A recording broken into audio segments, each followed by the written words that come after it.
Certainement pas. C'est cet arrondissement qui m'a accueilli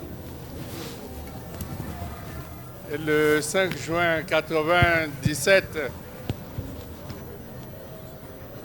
lorsque j'avais été chassé de mon arrondissement. C'est cet arrondissement qui m'a accueilli le 5 juin 1997.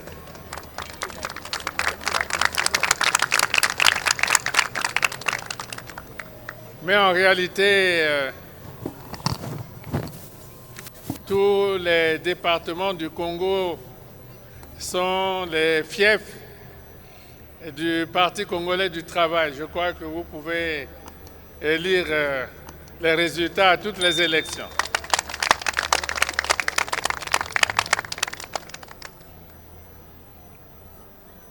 Oui, cet arrondissement m'accueille toujours avec ferveur, comme les autres.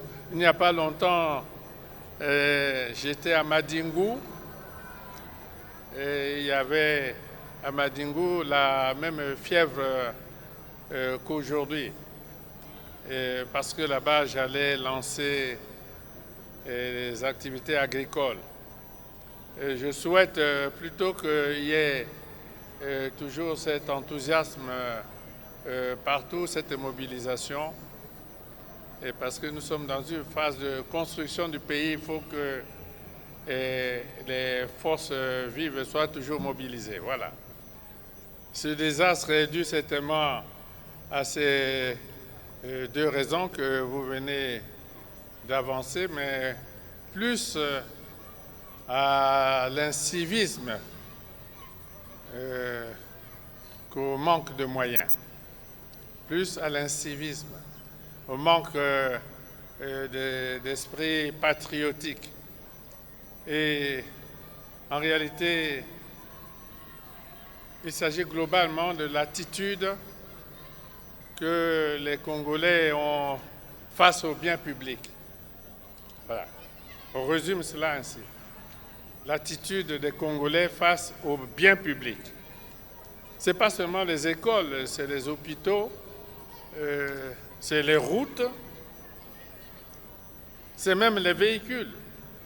Vous savez, vous pouvez garder votre véhicule personnel 4 et 5 ans, et les véhicules que l'État achète et met à la disposition des agents, de ses agents, vivent à peine 1 an. C'est jusqu'aux véhicules, jusque même aux chaises dans les bureaux.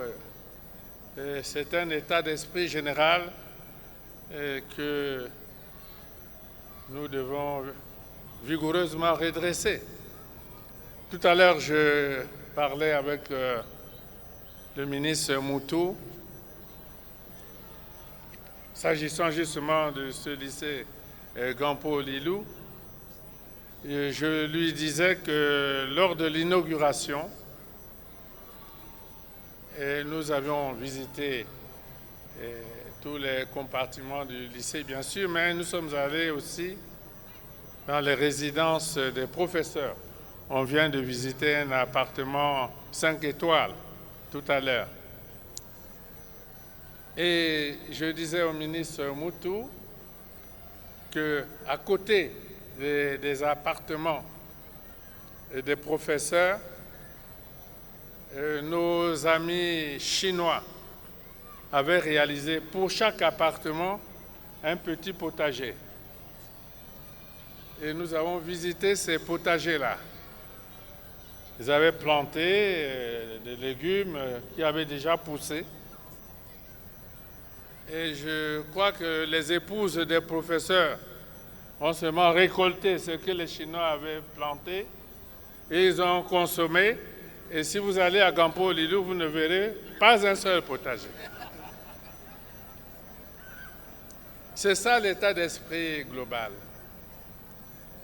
Et c'est au gouvernement de prendre le taureau par les cornes. Il y a l'éducation aussi. L'éducation, oui, en question. Ce n'est pas seulement pour les enfants des écoles, l'éducation civique, oui, il y a peut-être même un département ministériel qui en a la charge. C'est pour éduquer les adultes aussi. Les adultes. Il s'agit d'un problème global d'incivisme, de manque d'esprit patriotique. Bon, il suffit seulement d'aimer le pays et de rechercher son progrès. Voilà. Là est la question. Je dois vous dire, vous demander, peut-être vous manquez de curiosité, il vous suffit de lire le décret qui crée la sécurité présidentielle pour vous rendre compte que la sécurité présidentielle est partie intégrante de la force publique et doit participer au maintien de l'ordre public, la sécurité du peuple, si cela est nécessaire. Je crois que vous le savez, la sécurité présidentielle a fait partie des opérations dans le pool. Les unités de la sécurité présidentielle ont participé aux opérations dans le pool avec succès. Bon, parce que aussi elles ont une formation particulière et sévère, solide. Et donc, ils sont dans leur rôle. Et le commandant en chef peut désigner une unité pour réaliser une opération spéciale. Croyez-moi, ce n'est pas un feu de paille. Vous voyez les Congolais, vous êtes habitués à cela, à l'animation des moments, des premiers moments, et puis tout s'éteint. Ce n'est pas possible. Je vous renvoie, vous qui êtes des journalistes, à la lecture de tous mes discours. Je vous renvoie à la lecture de tous mes discours. Et dans tous mes discours, j'insiste toujours sur les questions de paix. Toujours. Et les Congolais, peut-être, ont souvent la mémoire courte. Les historiens peuvent regarder et découvrir que notre pays, depuis même la proclamation de la République, jusqu'aux plus tragiques événements de 1997, 98, 99, notre pays n'a pas réellement connu la paix. C'était toujours un événement, puis un autre, violence et une autre violence. Regardez, lisez, vous êtes des intellectuels, observez bien, et vous verrez que notre pays n'a vécu durant toute cette période que dans un climat de tumulte, de violence, etc. Et nous avons décidé, à partir de l'an 2000, surtout à partir de l'an 2000, de faire que notre pays, les populations de notre pays vivent et travaillent en paix. C'est pour ça que vous le voyez dans tous mes discours. Alors,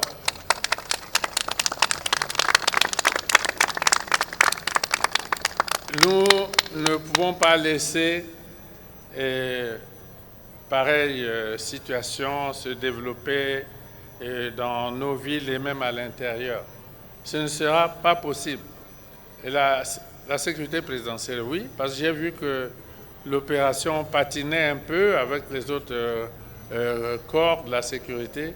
J'ai ordonné qu'elle intervienne aussi.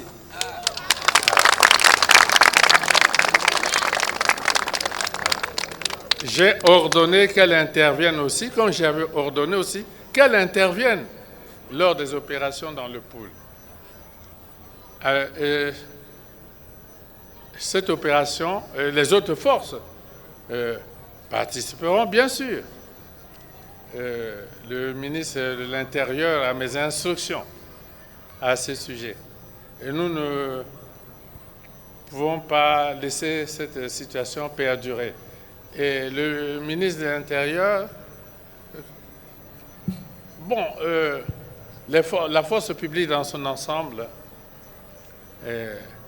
fera en sorte que le peuple partout dans le pays retrouve la paix. Vous voyez, nous avons observé en France, lorsque le terrorisme est rentré dans les villes de France, les autorités de ce pays ont lancé une opération Vigipirate. Vigipirate. C'était plus seulement l'affaire des policiers ou des gendarmes, c'était l'armée. L'armée a dû intervenir pour amener la paix et la sécurité dans ce pays-là. Et ce sera ainsi ici. Je pense que les populations commencent déjà à Brazzaville à vivre... oui? Oui? Ah. Voilà. Et ce sera la même chose partout. Ce sera la même chose partout. On agira prioritairement à Brazzaville et à Pointe-Noire. Nous voyons que ces brigands, quand la force publique intervient dans une ville et s'enfuit dans d'autres, on les traquera dans ces autres villes et non, ils ne peuvent pas. Voilà. Et ce ne sera pas un feu de paille, chers amis, vous le constaterez. Voilà, merci. Journaliste, qu'est-ce que l'on peut dire de plus beau que ce que nous venons de vivre, nous tous, ici? Il s'agit là d'une transfiguration du lycée, plutôt du collège Liberté, et de l'école primaire Liberté, et qui ont existé. Et maintenant, là, le bâtisseur infatigable est arrivé. Et nous avons un joyeux. Qu'est-ce que vous pensez que le député que je suis de la circonscription pouvait dire autre chose que d'être très en joie, très en harmonie avec ma population et remercier ce bâtisseur infatigable? J'ai cité le camarade Denis Sassou Nguesso, le président Sassou Nguesso, bien sûr, qui ne cesse de regarder et sa population, la soulager à chaque instant qu'on le peut. Aujourd'hui, Talangaye est honoré dans son ensemble, mais en particulier, c'est la 4e circonscription électorale de Talangaye dont je suis élu. Donc moi et ma population, ici, nous sommes très en joie, mobilisés et rendre hommage à ce grand homme et partons également à la CNPC qui est le maître d'ouvrage pour cet édifice. Donc on ne peut être que heureux et gentil et féliciter le bâtisseur infatigable. Mais nous avions par le passé connu ces problèmes d'inter-école. Aujourd'hui, nous avons un complexe. Il y a la maternelle, il y a le collège, il y a le lycée. Et donc, il va y avoir un brassage ici à ce niveau-là. Donc, c'est toute une éducation. Et la première éducation est parentale. Donc, à ce niveau-là, nous lançons un vibrant appel aux parents que nous sommes, de telle manière qu'une éducation soit faite à ce niveau-là. Il y a également l'éducation des encadreurs ici au niveau de l'école. Il y a également l'accompagnement des services de sécurité qui devraient veiller au quotidien de telle manière que cet édifice, qu'on ne tombe pas sur le cycle tel que dit le président de la République lui-même, le cycle de construction, destruction, reconstruction. Donc c'est un appel que je lance et c'est ici l'occasion également de saluer les amis de la force publique qui sont en train d'opérer un grand travail pour traquer les bandes que nous appelons les bébés noirs et qui étaient en train déjà de josser nos ruelles, en train d'embêter la population, les élèves partant également. Donc à ce niveau-là, je pense que toutes ces énergies combinées, ce beau complexe scolaire de la Liberté va être bien préservé.